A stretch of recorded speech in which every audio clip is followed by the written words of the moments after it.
Welcome to my YouTube channel.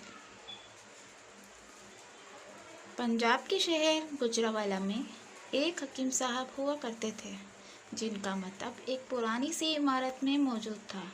हकीम साहब रोज़ाना सुबह मतलब जाने से कबल अपनी बीवी को कहते कि जो कुछ आज के दिन के लिए तुमको दरकार है, एक चिट पर लिखकर मुझे दे दो। बीवी लिखकर दे देती। आप दुकान पर आकर सबसे पहले वही चिट खोलते।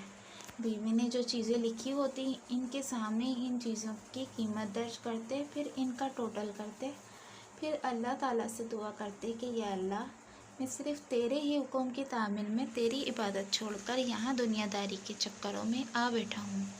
जो ही तू मेरी आज की मकतूबा रकम का बंदोबस्त कर देगा, मैं उसी वक्त यहाँ से उठ जाऊँगा। और फिर यही होता। कभी सुबह के 9:30, कभी 10। हकीम साहब मरीज़ों से फारिग होकर वापस अपने गांव चले जाते। एक दिन हकीम साहब ने दुकान खोली। रकम का हिसाब लगाने के लिए चिट खोली तो वो चिट को देखते ही रह गए। इनकी आंखों के सामने तारे चमकते हुए नज़र आ रहे थे, लेकिन जल्द ही उन्होंने अपने आसाब पर काबू पा लिया। आटे दाल वगैरह के बाद बेगम ने लिखा था बेटी के जहेज़ का सामान। कुछ देर सोचते रहे। चीज़ों की कीमत लिखने के बाद जहेज़ के सामने लिखा, या अल्लाह तेरा काम तू ही जाने। 1-2 मरीज़ आए हुए थे। इनको हकीम साहब दवाई दे रहे थे। इसी दौरान एक बड़ी सी कार इनके मतलब के सामने आकर रुकी। हकीम साहब ख़ास तवज्जो ना दी, क्योंकि कई कार वाले इनके पास आते जाते रहते थे। दोनों मरीज़ दवाई लेकर जा चुके थे। वो सूटेड साहब कार से बाहर निकले और सलाम करके बेंच पर बैठ गए। हकीम साहब ने कहा कि अगर आपने अपने लिए दवाई लेनी है तो इधर स्टूल पर आकर बैठ जाएं, ताकि मैं आपकी नब्ज़ देख लूं, और अगर किसी मरीज़ की दवाई लेकर जानी है तो बीमारी की कैफियत बता दें। वो साहब कहने लगे, हकीम साहब, मेरा ख़याल है आपने मुझे पहचाना नहीं, लेकिन आप मुझे पहचान भी कैसे सकते हैं, क्योंकि मैं 15-16 साल बाद आपके मतलब में दाखिल हुआ हूँ। आपको गुज़श्ता मुलाकात का अहवाल सुनाता हूँ, फिर आपको सारी बात याद आ जाएगी। जब मैं पहली मर्तबा यहाँ आया था, खुदा मुझे आपके पास ले आया था, क्योंकि खुदा को मुझ पर रहम आ गया था और वो मेरा घर आबाद करना चाहता था। हुआ इस तरह कि मैं लाहौर से मीरपुर खास अपनी कार में अबाई घर जा रहा था। ऐन आपकी दुकान के सामने हमारी कार पंचर हो गई। ड्राइवर कार का पहिया उतारकर पंक्चर लगवाने चला गया। आपने देखा कि मैं गर्मी में कार के पास खड़ा हूँ। आप मेरे पास आए और आपने मतलब की तरफ इशारा किया और कहा कि इधर आकर कुर्सी पर बैठ जाएं। अंधा क्या चाहे तो आँखें। मैंने आपका शुक्रिया अदा किया और कुर्सी पर आकर बैठ गया। ड्राइवर ने कुछ ज़्यादा ही देर लगा दी थी। एक छोटी सी बच्ची भी यहाँ आपकी मेज़ के पास खड़ी थी और बार बार कह रही थी, चले ना, मुझे भूख लगी है। आप इसे कह रहे थे, बेटी थोड़ा सब्र, अभी चलते हैं। मैंने ये सोचकर इतनी देर से आपके पास बैठा हूँ, मुझे कोई दवाई आपसे ख़रीदनी चाहिए ताकि आप बैठने को ज़्यादा महसूस ना करें। मैंने कहा, हकीम साहब, मैं 5-6 साल से इंग्लैंड में होता हूँ।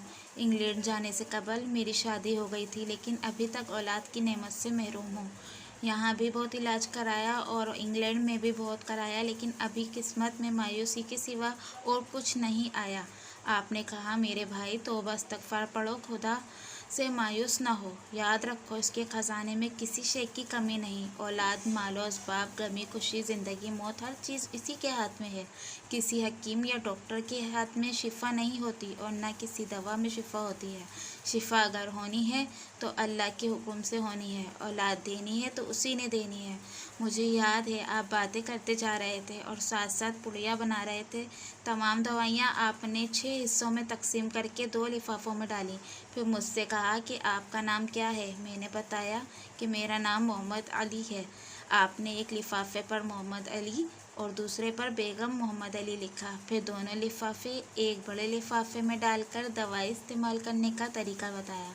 मैंने बेदिली से दवाई ले ली, क्योंकि मैं तो सिर्फ़ आपको कुछ रकम देना चाहता था। लेकिन जब दवाई देने के बाद मैंने पूछा, कितने पैसे, آپ نے کہا بس ٹھیک ہے۔ میں نے تھوڑا زیادہ ڈالا تو آپ نے کہا آج کا کھاتا بند ہو چکا ہے۔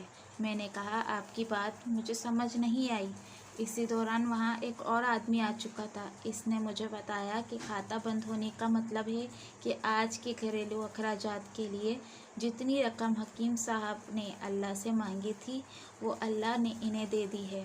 مزید رقم وہ لینا نہیں چاہتے۔ مجھے کچھ حیرت ہوئی اور دل میں شرمندہ ہوا کہ میرے کتنے گھٹیا خیالات تھے اور یہ سادہ سا حکیم کتنا عظیم انسان ہے۔ میں نے جب گھر جا کر بیوی کو دوائیاں دکھائیں اور ساری بات بتائی تو بے اختیار اس کے منہ سے نکلا، وہ انسان نہیں کوئی فرشتہ ہے اور اس کی دی ہوئی ادویات ہماری من کی مراد پوری کرنے کا باعث بنے گی۔ حکیم صاحب آج میرے گھر میں 3 پھول اپنی بہاریں دکھا رہے ہیں۔ ہم میاں بیوی ہر وقت آپ کے لیے دعا کرتے ہیں۔ جب بھی پاکستان چھٹی پر آتا ہوں کار ادھر روکتا ہوں لیکن دکان کو بند پاتا ہوں۔ میں کل دوپہر بھی آیا تھا، آپ کا مطب بند تھا۔ ایک آدمی پاس ہی کھڑا تھا۔ اس نے کہا اگر آپ کو حکیم سے ملنا ہے تو آپ صبح 9 بجے لازماً یہاں پہنچ جائیں ورنہ آپ کے ملنے کی کوئی گارنٹی نہیں۔ اس لیے آج سویرے سویرے آپ کے پاس آ گیا۔ محمد علی نے کہا جب 15 سال قبل میں نے یہاں آپ کے مطب میں ایک چھوٹی سی بچی دیکھی تو میں نے بتایا کہ اس کو دیکھ کر مجھے اپنی بھانجی یاد آ رہی ہے۔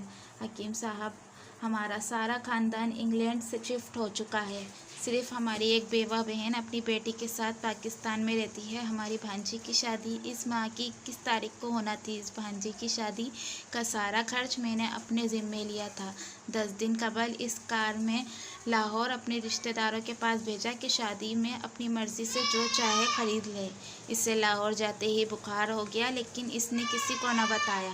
بخار کی گولیاں ڈسپرین وغیرہ کھاتی رہی اور بازاروں میں پھرتی رہی۔ بازار میں پھرتے پھرتے اچانک بے ہوش ہو کر گر پڑی۔ وہاں سے اسے اسپتال لے گئے۔ وہاں جا کر معلوم ہوا کہ اس کو 104 ڈگری بخار ہے اور یہ گردن توڑ بخار ہے۔ وہ بے ہوشی کے عالم میں اس وقت جہاں فانی سے کوچ کر چکی ہے۔ اس کے فوت ہو جانے کے بعد مجھے، میری بیوی کو آپ کی بیٹی کا خیال آیا اور ہم نے فیصلہ کیا کہ ہم اپنی بھانجی کا تمام جہیز کا سامان آپ کے گھر پہنچا دیں گے۔ شادی جلد ہو اس کا بندوبست خود کریں گے اور اگر کچھ دیر ہے تو تمام اخراجات کے لیے رقم آپ کو نقد پہنچا دیں گے۔ آپ نے نہ نہیں کرنی، آپ اپنا گھر دکھا دیں تاکہ سامان کا ٹرک وہاں پہنچایا جا سکے۔ حکیم صاحب حیران و پریشان یوں گویا ہوئے۔ محمد علی آج جو کچھ کہہ رہے ہیں آپ، مجھے سمجھ نہیں آ رہا، میرا اتنا دماغ نہیں ہے۔ میں نے تو آج صبح صبح اپنی بیوی کے ہاتھ کی لکھی ہوئی چٹ یہاں آ کر کھولی جس میں لکھا تھا کہ بیٹی کے جہیز کا سامان۔ تو آپ کو معلوم ہے میں نے کیا لکھا؟ آپ خود یہ چٹ ذرا دیکھیں۔ محمد علی صاحب یہ دیکھ کر حیران رہ گئے کہ بیٹی کے جہیز کے سامنے لکھا ہوا تھا یا اللہ یہ تیرا کام، اللہ تو ہی جانے۔ محمد علی صاحب یقین کریں آج تک کبھی ایسا نہیں ہوا تھا کہ بیوی نے چٹ پر چیز لکھی ہو اور مولا نے اسی دن بندوبست نہ کر دیا ہو۔ واہ مولا واہ، تو عظیم ہے، تو کریم ہے۔ اس کی بھانجی کی وفات کا صدمہ ہے لیکن اس کی قدرت پر حیران ہو کہ وہ کس طرح اپنے معجزے دکھاتا ہے۔